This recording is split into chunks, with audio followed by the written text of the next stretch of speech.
Hello, good morning বন্ধুরা। এখন সকাল 5:30 বাজে আর আমি এখন সবে ঘুম থেকে উঠলাম। তো আজকে আমাদের একটা প্ল্যান আছে মাসি বাড়ি যাওয়ার, কারণ মাসির আজকে অ্যানিভার্সারি। তো ওখানেই যাব। তো চলো তোমাদের সঙ্গে সবটাই শেয়ার করব। তো আমি এখন ব্রাশ করব, তারপরে গিয়ে স্নান করে আসি, তারপরে তোমাদের সঙ্গে আবার দেখা হচ্ছে। তো ফাইনালি আমি স্নান করে চলে আসলাম। তো এবার আমি হালকা করে মুখের মেকআপটা করে নেব। আমি প্রথমে সানস্ক্রিনটা মুখের মধ্যে হালকা করে অ্যাপ্লাই করে নেব, কারণ ওখানে যেতে যেতে একটা বেলা হয়ে যাবে আর রোদ তো থাকবেই, তার জন্য আমি সানস্ক্রিনটা মেখে নিলাম। এবার আমি গার্নিয়ারের ক্রিমটা মুখের মধ্যে মেখে নেব, ব্যাস আর কিছুই না। আর মুখটা আমি সেট করার জন্য একটা মরিসন্সের পাউডারটা মুখের মধ্যে ইউজ করে নেব, মানে অ্যাপ্লাই করে নেব। তারপরে আমি আইলাইনারটা পরছি। আইলাইনার পরতে আমার খুবই ভালো লাগে, বাট একটা প্রবলেম আছে, মানে দুটো চোখে, এই চোখে আলাদা হয়ে যায় আর এই চোখে আলাদা হয়ে যায়। তো যাই হোক, অনেক ম্যানেজ করে আমি আইলাইনারটাও পরা কমপ্লিট করে নিচ্ছি। আর তোমাদেরকে বলতে ভুলে গেছি, আমি স্নান করে এসেই প্রথমে ব্রেসলেট আর ইয়াররিংসটা পরে নিয়েছিলাম। আর এখানে আমার মা এসে আমাকে তখন থেকে বলে যাচ্ছে তাড়াতাড়ি কর, তাড়াতাড়ি কর, তাড়াতাড়ি কর।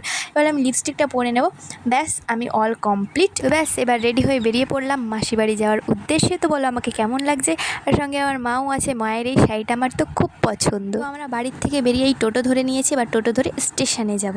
তো ফাইনালি আমি স্টেশনে পৌঁছে গেছি। আর স্টেশনে সকাল 7টার সময় এত গরম থাকে তা আমি জানতাম না। বাপরে, আমাদের ট্রেনটা চলে এসেছে। এই ট্রেনটায় করে আমরা বনগাঁয়ে যাব।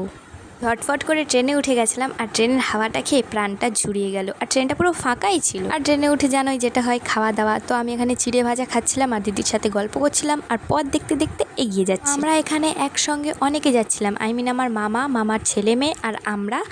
তো আমরা তো 4 জন আছি জানোই, আর ওরা 3 জন। তো এতজন মিলে খুব এনজয় করে যাচ্ছিল। 1 ঘন্টার পরে আমরা বনগাঁ জংশনে আসলাম। বনগাঁ থেকে ট্রেন ধরে এখন আমরা যাব গোপালনগর। 5 মিনিটের মধ্যেই আমরা গোপালনগর স্টেশন থেকে আমরা মিষ্টির দোকান থেকে মিষ্টি কিনে নেব, আর এই মিষ্টিটা নিয়ে আমরা মাসি বাড়ি যাবো। তো স্টেশনেই আছে ভ্যান স্ট্যান্ড, আর আমরা এখন ভ্যানে করে যাব হাই স্কুল মাঠে, সেখানেই আমার মাসির বাড়ি। চটপট করে ভ্যানে বসে পড়লাম, আর ভ্যানে করে এখন যাব আমরা হাই স্কুল মাঠে। এই ভ্যানটায় আমরা 3 জন বসেছি, আর পিছনে একটা ভ্যান আসছে, সেই ভ্যানটায় আরও 3 জন বসেছি। তো এবার আমরা যাচ্ছি। ভ্যান থেকে নেমেই দেখি বোন ছুটে ছুটে আসছে আমাদের সঙ্গে দেখা করার জন্য। এসেই ওকে জড়িয়ে ধরলাম আর বললাম কেমন আছিস বল। তারপরে এখন যাব ওদের বাড়িতে। এই মাঠটা দেখে আমি নিজেকে সামলাতে না পেরে দৌড়াতে লাগলাম, আর ওখানে ক্রিকেট খেলা হচ্ছে। ওরা আমাকে বলছে কি বাউন্ডারির বাইরে। তো যেতে না যেতেই পিউ আমাদেরকে নিতে চলে আসলো, আর এখন আমরা যাব। পিছনে দেখো ওরাও আসছে, সুমি দিদি আর মা। তো চলো যাই এবার ভিতরে। আমার মা মাসিকে গিফট দিল, তার জন্য ওরা দুজনে মিলে আমার মাকে প্রণাম করছে।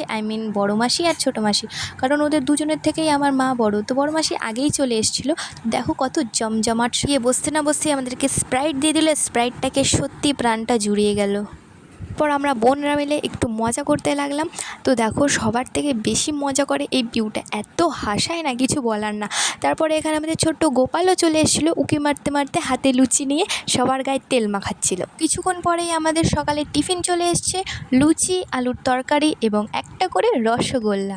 তো সবাই মজা করে খাচ্ছিলাম। সকালের খাওয়া দাওয়াটা সেরে পিছনে একটা জঙ্গল আছে, বাগান টাইপের, এখানে চলে গেছিলাম আমরা ঘুরতে। আর এখানে গিয়ে এত মজা করছিলাম। আর এই কুকুরটার কি একটা উল্টোপাল্টা নাম, সেটাই বলছিলাম। আমি বলছিলাম এই নামটা বলিস না ভাই। আর এরা এত চিল্লাচ্ছে মনে হচ্ছে। তারপর ওখান থেকে এসেই দেখি বড় মেশো এতগুলো ক্যাম্পা এনে রেখে দিয়েছে সবার জন্য এক একটা করে। তারপর সবাই মিলে ক্যাম্পা এনজয় করতে লাগলাম। আবার কি, আর এরা সারাদিনে এত মোবাইল ঘাটে না, কিছু বলারই না। আর গল্প করতে করতে গিয়ে দেখলাম সবার জন্য বিরিয়ানি এনে রেখে দিয়েছে। তো আজকে মাসের অ্যানিভার্সারি, ভাই বিরিয়ানি না খাওয়ালে কী খাওয়া। বিরিয়ানিটা সত্যি অনেক ভালো ছিল। একটা করে সেদ্ধ ডিম, সঙ্গে এত বড় একটা চিকেনের পিস এবং একটা আলু আর স্যালাডও দিয়েছে। আর আলুটা খুবই নরম ছিল, এমন না যে শক্ত ছিল।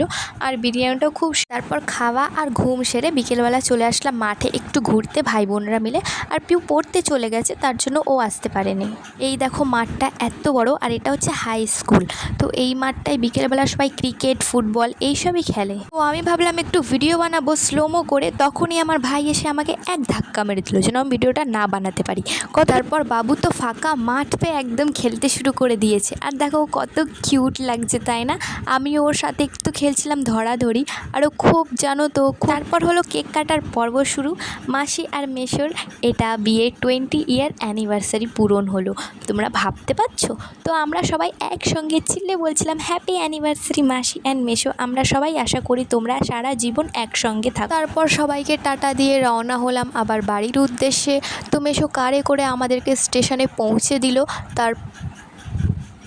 তো এখন স্টেশনে যাব, আর সত্যি কথা বলতে আমার একটুও ভালো লাগছে না, মনে হচ্ছিল আজকের দিনটা থেকে যাই, কিন্তু আজকে আমাদের একটা আর্জেন্ট। তো ট্রেনে উঠে গেলাম আর এখন যাব বাড়ি। আর কিছুক্ষণের সময়ের মধ্যে সবার মুখটা একটু দেখে নাও, সবার মুখটা শুকিয়ে গেছে, সবার মনই খারাপ যে ওখান থেকে চলে আসতে হলো, কিন্তু আমাদের একটা আর্জেন্ট ছিল, তার জন্য আজকে বাড়ি আসতেই হতো। আর কেউ বাড়ি আসার সময় নিয়ে এসেছিলাম ফুচকা, আর রাতেই ফুচকা খেয়েই ঘুমাবো, কারণ পেট তো অনেকটাই ভরা ছিল তার জন্য। তো ফুচকা টুচকা খেয়ে এবার আমরা ঘুমাবো, অনেকটা টায়ার্ড হয়ে গেছি, তোমরা বুঝতেই পারছো, একদিনে যাওয়া একদিনে আসা, আর বাবু তো ঘুমিয়েই পড়েছে ট্রেনের মধ্যেই।